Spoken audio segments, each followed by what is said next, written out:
بسم اللہ الرحمن الرحیم۔ اللہ کے نام سے شروع کرتا ہوں جو بہت ہی مہربان ہمیشہ رحم فرمانے والا ہے۔ 8واں پارہ سورہ انعام آیت نمبر 111۔ وَلَوْ أَنَّنَا نَزَّلْنَا إِلَيْهِمُ الْمَلَائِكَةَ وَكَلَّمَهُمُ الْمَوْتَى وَحَشَرْنَا عَلَيْهِمْ كُلَّ شَيْءٍ قُبُلًا مَا كَانُوا لِيُؤْمِنُوا إِلَّا أَن يَشَاءَ اللَّهُ وَلَكِنَّ أَكْثَرَهُمْ يَجْهَلُونَ۔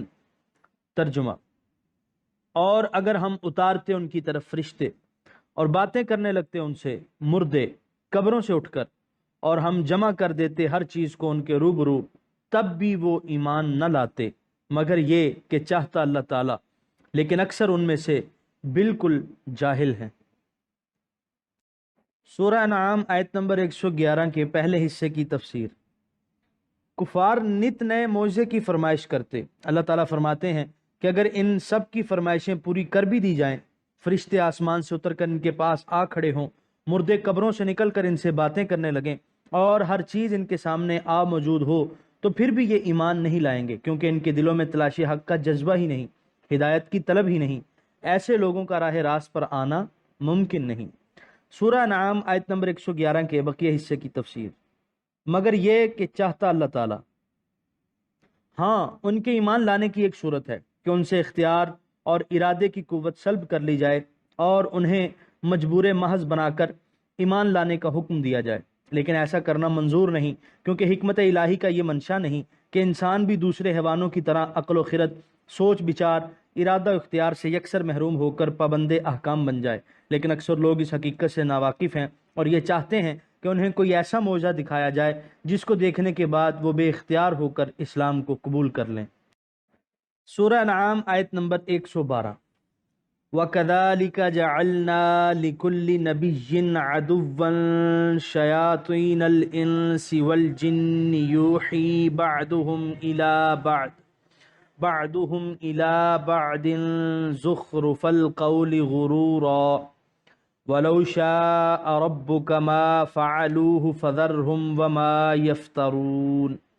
ترجمہ: اور اسی طرح بنا دیے ہم نے ہر نبی کے لیے دشمن، یعنی سرکش انسان اور جن، جو چپ کے سکھاتے تھے ایک دوسرے کو خوشنما باتیں لوگوں کو دھوکہ دینے کے لیے، اور اگر چاہتا آپ کا رب تو وہ یہ نہ کرتے، سو چھوڑ دیجئے انہیں اور جو وہ بہتان باندھتے ہیں۔ سورہ انعام آیت نمبر 112 کی تفسیر۔ شیاطین سے مراد ہر سرکش اور نافرمان ہے، خواہ انسان ہو یا جن۔ سرکش انسانوں اور جنوں کی باہمی وسوسہ اندازی کو وحی کے لفظ سے اس لیے تعبیر کیا گیا ہے کیونکہ یہ سب باتیں بڑی رازداری سے ہوتی ہیں۔ زخرف القول کا معنی ہے ملمہ شدہ باتیں جن کی حقیقت کچھ نہ ہو، لیکن ظاہر اتنا دلکش اور نظر فریب ہو کہ انسان خود بخود اس کی طرف کھینچا چلا جائے۔ عدوٌ واحد ہے، اعداؤن جمع کے معنی میں ہے۔ اس کی متعدد نظیریں قرآن کریم میں نیز فصحائے عرب کے کلام میں ملتی ہیں۔ قرآن کریم میں ہے او الطفل الذین لم یظہروا علی عورات النساء، یہاں طفل جمع کے معنی میں مستعمل ہوا ہے۔ اسی طرح ابن الانباری نے ایک شعر پڑھا: اذا انا لم انفع صدیقی بودہ فإن عدوی لن یضرہم بغضی۔ یہاں عدو بمانی آدھا استعمال ہوا ہے۔ اب یہ دیکھنا ہے کہ عدوً شیاطین الانس والجن کی ترکیب کیا ہے۔ بعض نے عدوً کو مبدل منہ بنایا ہے، شیاطین کو بدل، اور بعض علماء کے نزدیک شیاطین جعلنا کا مفعول اول ہے اور عدوہ مفعول ثانی ہے۔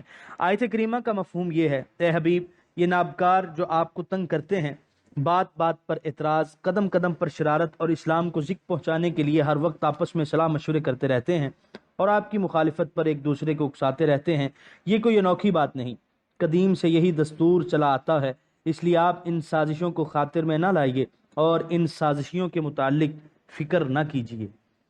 سورہ انعام آیت نمبر 113۔ وَلِتَصْغَى إِلَيْهِ أَفْئِدَةُ الَّذِينَ لَا يُؤْمِنُونَ بِالْآخِرَةِ وَلِيَرْضَوْهُ وَلِيَقْتَرِفُوا مَا هُمْ مُقْتَرِفُونَ۔ ترجمہ: اور چھوڑیے تاکہ مائل ہو جائیں اس کی طرف ان کے دل جو نہیں ایمان لائے آخرت پر، اور تاکہ پسند کریں اسے اور کرتے رہیں جو گناہ وہ اب کر رہے ہیں۔ سورہ انعام آیت نمبر 113 کی تفسیر۔ یہ جملہ یوحا کے ساتھ متعلق ہے، یعنی باطل کے سربراہ باطل نظریات کو جس دل فریب اور پرکشش انداز میں پیش کرتے ہیں، اس سے مقصد یہ ہوتا ہے کہ وہ لوگ جنہیں قیامت پر ایمان نہیں، وہ ان کے دامے فریب میں پھنس جائیں اور وہ غلط راستہ جو انہوں نے اپنے لیے پسند کر لیا ہے اس پر دوڑتے چلے جائیں۔ سورہ انعام آیت نمبر 114۔ أَفَغَيْرَ اللَّهِ أَبْتَغِي حَكَمًا وَهُوَ الَّذِي أَنزَلَ إِلَيْكُمُ الْكِتَابَ مُفَصَّلًا وَالَّذِينَ آتَيْنَاهُمُ الْكِتَابَ يَعْلَمُونَ أَنَّهُ مُنَزَّلٌ مِّن رَّبِّكَ بِالْحَقِّ فَلَا تَكُونَنَّ مِنَ الْمُمْتَرِينَ۔ ترجمہ: آپ ان سے پوچھئے کیا اللہ کے سوا میں تلاش کروں کوئی اور منصف، حالانکہ وہی ہے جس نے اتاری ہے تمہاری طرف کتاب مفصل، اور جن کو ہم نے دی ہے کتاب وہ اچھی طرح جانتے ہیں کہ یہ قرآن اتارا گیا ہے آپ کے رب کی طرف سے حق کے ساتھ، تو اے سننے والے ہرگز نہ ہو جانا شک کرنے والوں سے۔ سورہ انعام آیت نمبر 114 کی تفسیر۔ کفار مطالبہ کرتے ہیں کہ ہمیں ایسی نشانیاں دکھاؤ جس سے ہم فیصلہ کر سکیں کہ آپ سچے نبی ہیں۔ حضور کریم صلی اللہ علیہ وآلہ وسلم کو حکم ہوتا ہے کہ آپ ان سے پوچھئے کہ کیا اللہ تعالیٰ سے بڑھ کر بھی کوئی سچا فیصلہ کرنے والا ہے جس کی طرف رجوع کیا جائے، اور اگر اللہ کا فیصلہ صحیح تسلیم کرتے ہو تو اس نے تو قرآن جیسی معجز نما کتاب نازل کر کے میری صداقت کا فیصلہ فرما دیا ہے۔ مزید اطمینان کی ضرورت ہو تو یہود و نصارہ سے دریافت کر لو، ان کے پاس جو آسمانی کتابیں ہیں ان میں جگہ جگہ میری نبوت اور قرآن کے کلام الہی ہونے کی شہادتیں موجود ہیں۔ حاکمن اور حاکمن کا ایک ہی معنی ہے، فیصلہ کرنے والا، لیکن فرق یہ ہے کہ حاکم ہر فیصلہ کرنے والے کو کہتے ہیں صحیح کرے یا غلط، لیکن حکم صرف صحیح فیصلہ کرنے والے کو کہتے ہیں۔ سورہ انعام آیت نمبر 115۔ وَتَمَّتْ كَلِمَةُ رَبِّكَ صِدْقًا وَعَدْلًا لَا مُبَدِّلَ لِكَلِمَاتِهِ وَهُوَ السَّمِيعُ الْعَلِيمُ۔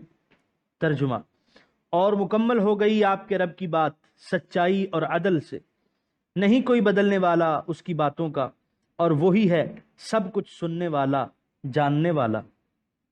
سورہ انعام آیت نمبر 115 کی تفسیر۔ کلمہ سے مراد یہاں قرآن حکیم ہے، کیونکہ اہل لغت نے تصریح کی ہے کہ وہ کلمات کثیرہ جو ایک مقصد سے متعلق ہوں ان کو بسا اوقات کلمہ یعنی واحد کہہ دیا جاتا ہے، جس طرح زہیر کا قصیدہ جو کثیر اشعار کا مجموعہ ہے اسے کلمہ زہیر بھی کہہ دیتے ہیں۔ یہاں قرآن حکیم کی چند صفات بیان کی گئی ہیں، وہ تام یعنی مکمل ہے، اپنے لانے والے کی نبوت کی مکمل دلیل ہے، جو زندگی کا ضابطہ اس نے پیش کیا ہے اس کا کوئی پہلو ناتمام نہیں۔ دوسری صفت یہ ہے کہ وہ سراپا حق و صداقت ہے، جو کچھ اس نے بتایا ہے وہ سچ ہے۔ تیسری صفت یہ ہے کہ جو شرعی احکام اوامر و نواہی قرآن میں ہیں وہ سر تپا عدل و انصاف ہیں۔ اور آخری صفت یہ بیان فرمائی کہ اس میں رد و بدل نہیں ہو سکتا۔ سورہ انعام آیت نمبر 116۔ وَإِن تُطِعْ أَكْثَرَ مَن فِي الْأَرْضِ يُضِلُّوكَ عَن سَبِيلِ اللَّهِ إِن يَتَّبِعُونَ إِلَّا الظَّنَّ وَإِنْ هُمْ إِلَّا يَخْرُصُونَ۔ ترجمہ: اور اے سننے والے، اگر تو اطاعت کرے اکثر لوگوں کی جو زمین میں ہیں تو وہ تجھے بہکا دیں گے اللہ کی راہ سے، وہ نہیں پیروی کرتے سوائے گمان کے، اور نہیں ہیں وہ مگر محض تخمینے لگاتے ہیں۔ سورہ انعام آیت نمبر 116 کی تفسیر۔ باطل نظریات کے علمبردار خود نور یقین سے محروم ہیں، ان کا سارا دار و مدار قیاس و گمان پر ہے، ان کے پاس کوئی ٹھوس اور علمی دلیل نہیں۔ اگر تم ان کے بہکانے سے بہک گئے اور قرآن کے یقینی براہینوں دلائل کو نظر انداز کر دیا تو تم گمراہ ہو جاؤ گے۔ سورہ انعام آیت نمبر 117۔ ان ربک هو اعلم من یضل عن سبیلہ وَهُوَ أَعْلَمُ بِالْمُهْتَدِينَ۔ ترجمہ: بے شک آپ کا رب خوب جانتا ہے کہ کون بہکتا ہے اس کی راہ سے، اور وہ خوب جانتا ہے ہدایت پانے والوں کو۔ سورہ انعام آیت نمبر 118۔ فَكُلُوا مِمَّا ذُكِرَ اسْمُ اللَّهِ عَلَيْهِ إِن كُنتُم بِآيَاتِهِ مُؤْمِنِينَ۔ ترجمہ: تو کھاؤ اس میں سے لیا گیا ہے نام خدا جس پر، اگر تم اس کی آیتوں پر ایمان لانے والے ہو۔ سورہ انعام آیت نمبر 118 کی تفسیر۔ کفار مسلمانوں پر اعتراض کیا کرتے تھے کہ یہ عجیب لوگ ہیں، جس چیز کو اللہ مار دے اسے تو حرام سمجھتے ہیں، اور جسے یہ خود ذبح کریں اسے حلال جانتے ہیں۔ اس کے متعلق فرمایا کہ یہ شیطانی وسوسے ہیں، ان کا یہ کہنا ہی سرے سے غلط ہے کہ جو چیز خود مرے اس کو خدا نے مارا، اور جس کو ذبح کیا جائے اس کو ذبح کرنے والے نے مارا۔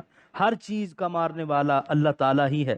اس طرح تو پھر کوئی چیز بھی حرام نہ ہونی چاہیے، ایسا نہیں، بلکہ حلال و حرام کے لیے اللہ تعالیٰ کے احکام کی پابندی لازم ہے۔ اپنے ڈھکوسلوں اور قیاس آرائیوں سے کام لینا ایمان کے خلاف ہے۔ جس حلال جانور کو اللہ تعالیٰ کا نام لے کر ذبح کیا جائے وہ حلال ہے، اسے بلا تعمل کھاؤ۔ سورہ انعام آیت نمبر 119۔ وَمَا لَكُمْ أَلَّا تَأْكُلُوا مِمَّا ذُكِرَ اسْمُ اللَّهِ عَلَيْهِ وَقَدْ فَصَّلَ لَكُم مَّا حَرَّمَ عَلَيْكُمْ إِلَّا مَا اضْطُرِرْتُمْ إِلَيْهِ وَإِنَّ كَثِيرًا لَيُضِلُّونَ بِأَهْوَائِهِمْ بِغَيْرِ عِلْمٍ إِنَّ رَبَّكَ هُوَ أَعْلَمُ بِالْمُعْتَدِينَ۔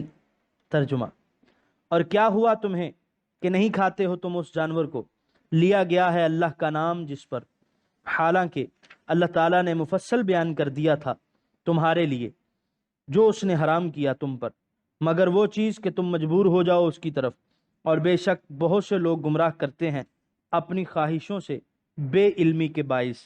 بے شک آپ کا رب خوب جانتا ہے حد سے بڑھنے والوں کو۔ سورہ انعام آیت نمبر 119 کے پہلے حصے کی تفسیر۔ جو چیزیں حرام تھیں ان کے متعلق اللہ تعالیٰ نے آگاہ کر دیا۔ اب یہ کتنی جہالت اور حماقت ہے کہ جس چیز کو اللہ تعالیٰ نے حرام نہیں کیا اسے حرام سمجھا جائے، اور جس جانور کو کلمہ گو اللہ تعالیٰ کے نام سے ذبح کرے اس کو نہ کھایا جائے۔ سورہ انعام آیت نمبر 119 کے بقیہ حصے کی تفسیر۔ بے شک آپ کا رب خوب جانتا ہے حد سے بڑھنے والوں کو۔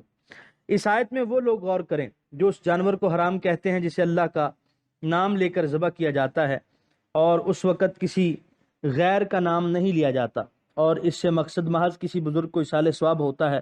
وہ غور کریں کہ کہیں وہ تو اس آیت کا مصداق نہیں۔ سورہ انعام آیت نمبر 120۔ وَذَرُوا ظَاهِرَ الْإِثْمِ وَبَاطِنَهُ إِنَّ الَّذِينَ يَكْسِبُونَ الْإِثْمَ سَيُجْزَوْنَ بِمَا كَانُوا يَقْتَرِفُونَ۔ ترجمہ: اور ترک کر دو ظاہری گناہ کو اور چھپے ہوئے کو، بے شک وہ لوگ جو کماتے ہیں گناہ تو جلدی ہی سزا دی جائے گی انہیں اس گناہ کی جس کا وہ ارتکاب کیا کرتے تھے۔ سورہ انعام آیت نمبر 120 کے پہلے حصے کی تفسیر۔ ہر قسم کے گناہوں سے باز آنے کا حکم دیا جا رہا ہے، خواہ ان کا تعلق اعضائے جسمانی سے ہو یا دل سے، خواہ ان کا ارتکاب مجمع عام میں کیا جائے یا لوگوں سے چھپ کر، کیونکہ گناہ اپنی ذات یا سوسائٹی کے حقوق کو پامال کرنے کا نام ہے، اور اسلام کسی صورت میں بھی نہ اس کی اجازت دے سکتا ہے اور نہ اسے برداشت کر سکتا ہے۔ ایک پاک معاشرہ تب ہی معرض وجود میں آ سکتا ہے جب اس کے افراد کے ظاہری اعضاء بھی کسی پر زیادتی نہ کریں اور ان کے دل بھی برے خیالات سے پاک ہوں، ان کی جلوت اور خلوت دونوں یکساں طور پر پاکیزہ ہوں۔